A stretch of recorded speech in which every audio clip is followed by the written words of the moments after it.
Gym में आपने notice किया होगा कुछ लोग वर्कआउट स्टार्ट करने से पहले एक कलरफुल पानी पीते हैं और वो पानी पीने के 15 से 20 मिनट के बाद अपने एक्सप्लोजिव वर्कआउट को स्टार्ट करते हैं। जिम में उन लोगों का परफॉर्मेंस देख के जिम बिगिनर्स को भी लगता है कि अगर हम वो सप्लीमेंट लेंगे तो हम भी हमारे परफॉर्मेंस को इम्प्रूव कर पाएंगे। लेकिन बाद में ये क्वेश्चन आता है, क्या सच में हमें परफॉर्मेंस इम्प्रूव करने के लिए किसी सप्लीमेंट की ज़रूरत है या ये सिर्फ एक मार्केटिंग गिमिक है।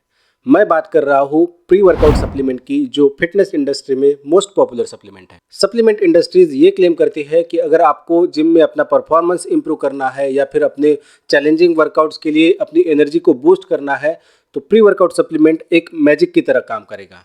ऑन दी अदर हैंड कुछ लोगों का ये क्लेम है कि प्री वर्कआउट सप्लीमेंट डेंजरस है और ये कम्प्लीटली यूजलेस है।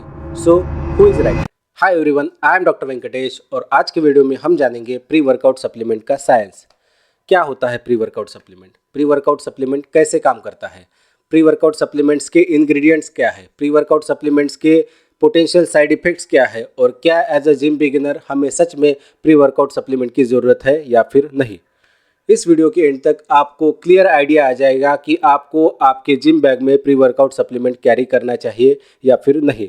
और अगर आपको वीडियो अच्छी लगती है तो वीडियो को लाइक करिए, कमेंट करिए और अपने जिम बिगिनर दोस्तों के साथ शेयर करिए। और अगर आप इस वीडियो से कुछ नया सीखते हैं तो चैनल को सब्सक्राइब करिए। So let's dive in.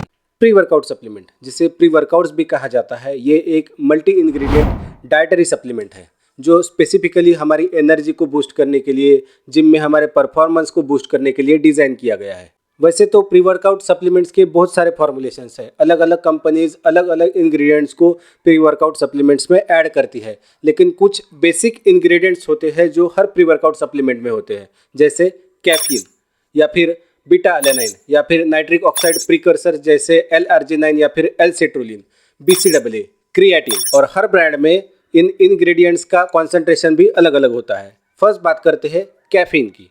Caffeine gym में हमारा फोकस, हमारा कंसंट्रेशन इंक्रीज करता है। कैफीन ये एक सीएनएस स्टिमुलेंट है, सो ये हमारे मेंटल अलर्टनेस को इंक्रीज करने के साथ साथ जिम में हमारा परफॉर्मेंस भी इंक्रीज करता है।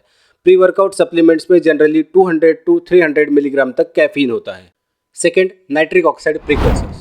नाइट्रिक ऑक्साइड हमारे बॉडी में नेचुरली प्रोड्यूस होता है। नाइट्रिक ऑक्साइड हमारे ब्लड वेसल्स को रिलैक्स करता है और टिश्यू को ऑक्सीजन की डिलीवरी अच्छे से करता है। प्री वर्कआउट सप्लीमेंट में भी नाइट्रिक ऑक्साइड होता है। कुछ कंपनीज L-सिट्रुलिन को यूज़ करती है, कुछ कंपनीज L-आर्जिनाइन को और कुछ कंपनीज बीटरूट जूस को भी यूज़ करती है as a nitric oxide precursor. Nitric oxide precursors blood vessels को डायलेट करते हैं, तो जब भी हम वर्कआउट करते हैं nitric oxide precursors blood vessels को डायलेट करके ऑक्सीजन और न्यूट्रिएंट्स की डिलीवरी मसल्स को अच्छे से करती है, जिसकी वजह से जिम में हमारा परफॉर्मेंस, हमारा इंड्योरेंस इंप्रूव होता है। स्टडीज़ के अकॉर्डिंग L-सिट्रुलिन, जो कि एक नाइट्रिक ऑक्साइड प्रीकर्सर है, वर्कआउट के वक्त हमारे परफॉर्मेंस को इंक्रीज करता है। ऑन दी अदर हैंड L-आर्जिनाइन हमारे ब्लड वेसल्स में पहुंचने से पहले ही ब्रेक डाउन हो जाता है, तो L-आर्जिनाइन हमारे वर्कआउट परफॉर्मेंस को इंप्रूव नहीं करता। जितने भी स्टडीज नाइट्रिक ऑक्साइड प्रीकर्सर्स पे की गई है उनमें से most of the studies young लोगों में हुई है। सो नाइट्रिक ऑक्साइड प्रीकर्सर्स सच में हमारा वर्कआउट परफॉर्मेंस इंप्रूव करते हैं या फिर नहीं, उसके लिए और लॉन्ग टर्म स्टडीज की ज़रूरत है। Third ingredient, beta alanine. जब भी हम कोई इंटेंस वर्कआउट करते हैं, हमारे मसल को स्टिमुलस देते हैं, तो हमारी मसल्स में लैक्टिक एसिड प्रोड्यूस होता है। लैक्टिक एसिड हमारे मसल्स को फटीग करता है। बीटा एलेनाइन L-हिस्टिडीन के साथ कंबाइन होता है और जिससे कार्नोसिन प्रोड्यूस होता है। कार्नोसिन ये एक इंट्रासेलुलर बफर है, मीनिंग जो भी एसिड हमारे मसल्स में प्रोड्यूस होता है उस एसिड को न्यूट्रलाइज करने का काम कार्नोसाइन करता है। इस बफरिंग एक्शन की वजह से कार्नोसिन हमारे मसल फंक्शन को मेंटेन करता है और मसल फटीग को भी डिले करता है, जिसकी वजह से हम ज़्यादा देर तक हाई इंटेंसिटी वर्कआउट्स परफॉर्म कर पाते हैं। अगर आपने भी कभी प्री वर्कआउट सप्लीमेंट लिया है तो आपने नोटिस किया होगा कि प्री वर्कआउट सप्लीमेंट लेने के बाद आपको इचिंग होता है, रेडनेस होता है या फिर कुछ लोगों में तो फ्लशिंग भी होता है। डोंट वरी, ये सब सेफ है और कम्प्लीटली हार्मलेस है। बीटा एलेनाइन का ऑप्टिमल डोज 4 टू 6 ग्राम्स है। Fourth ingredient, creatine. क्रिएटिन हमारी बॉडी में नेचुरली प्रोड्यूस होता है। अराउंड 90% ऑफ द क्रिएटिन हमारे स्केलेटल मसल्स में स्टोर्ड होता है। क्रिएटिन हमारे मसल सेल्स में वाटर को स्टोर करके रखता है, जिससे हमारे मसल्स फुल हो जाते हैं और हमें एक पंप लुक मिलता है। क्रिएटिन हमारे मसल मास को इंक्रीज करता है, हमारी स्ट्रेंथ को इंक्रीज करता है और जिम में हमारे परफॉर्मेंस को भी इंक्रीज करता है। और अगर आप क्रिएटिन सप्लीमेंट अलग से लेते हैं तो मेक श्योर कि आप क्रिएटिन की ओवरडोजिंग नहीं कर रहे हैं। और अगर आप क्रिएटिन के बारे में और ज़्यादा जानकारी चाहते हैं तो मैंने क्रिएटिन के बारे में एक अलग से वीडियो बनाई है जिसका लिंक मैं नीचे डिस्क्रिप्शन में दे दूंगा, वो जाके आप चेकआउट कर सकते हैं। Pre workout supplements generally safe होते हैं लेकिन रिस्क फ्री नहीं होते। अगर आप अपने सप्लीमेंट्स में प्री वर्कआउट सप्लीमेंट को इंक्लूड करना चाहते हैं तो आपको उसके पोटेंशियल डाउनसाइड्स भी पता होने चाहिए। प्री वर्कआउट सप्लीमेंट्स में आर्टिफिशियल स्वीटनर्स या फिर शुगर अल्कोहल का यूज़ किया जाता है। आर्टिफिशियल स्वीटनर्स या फिर sugar alcohols pre workout supplement के फ्लेवर्स को एनहांस करने के लिए यूज़ किया जाता है। आर्टिफिशियल स्वीटनर्स में कैलोरीज तो नहीं होती लेकिन कुछ लोगों में आर्टिफिशियल स्वीटनर्स एब्डोमिनल डिस्कम्फर्ट कर सकता है। On the other hand sugar alcohol से bloating, gastric upset, abdominal cramps देखने को मिलते हैं। Second, excessive caffeine.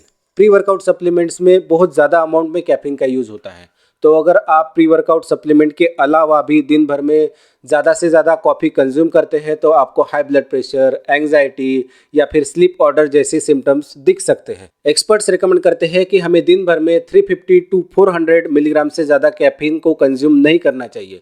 So make sure कि आप दिन भर में 350 to 400 मिलीग्राम से कम कैफीन कंज्यूम कर रहे हैं। अगर आप वर्कआउट के वक्त एनर्जेटिक फील नहीं करते, फोकस फील नहीं करते, तो बाकी फैक्टर्स जैसे स्लीप या फिर हाइड्रेशन, इन पे ज़्यादा फोकस देना चाहिए रादर दैन सप्लीमेंट। और अगर आप वर्कआउट के वक्त एनर्जेटिक फील नहीं करते तो बेटर रहेगा कि वर्कआउट से 1 से 2 घंटे पहले आप कोई एक अच्छा प्री वर्कआउट मील ले जिसमें एडिक्वेट अमाउंट में कार्बोहाइड्रेट्स और प्रोटीन्स हो। तो प्री वर्कआउट मील ना सिर्फ आपको एनर्जी प्रोवाइड करेगा बल्कि आपको न्यूट्रिएंट्स भी प्रोवाइड करेगा। हो सकता है कि वर्कआउट के पहले आपके पास 1 से 2 घंटे ना हो, तो उस केस में आप प्री वर्कआउट सप्लीमेंट ले सकते हैं। और अगर आप पहले से प्री वर्कआउट सप्लीमेंट लेते हैं, वो प्री वर्कआउट सप्लीमेंट आपके लिए काम करता है, तो उस केस में आपको प्री वर्कआउट सप्लीमेंट डिसकंटिन्यू करने का कोई मतलब नहीं है। आप अपने प्री वर्कआउट सप्लीमेंट को लेना कंटिन्यू कर सकते हैं। अगर आपने आज तक कभी भी प्री वर्कआउट सप्लीमेंट नहीं लिया है और अगर प्री वर्कआउट सप्लीमेंट लेने के बारे में सोच रहे हैं तो इन चीज़ों का ध्यान रखिए।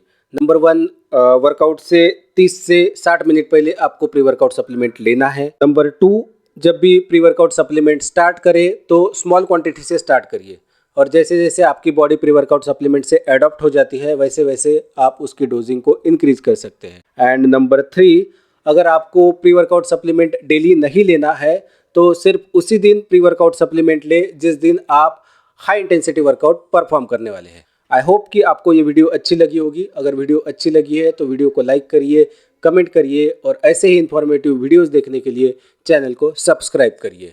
सी you in the next video.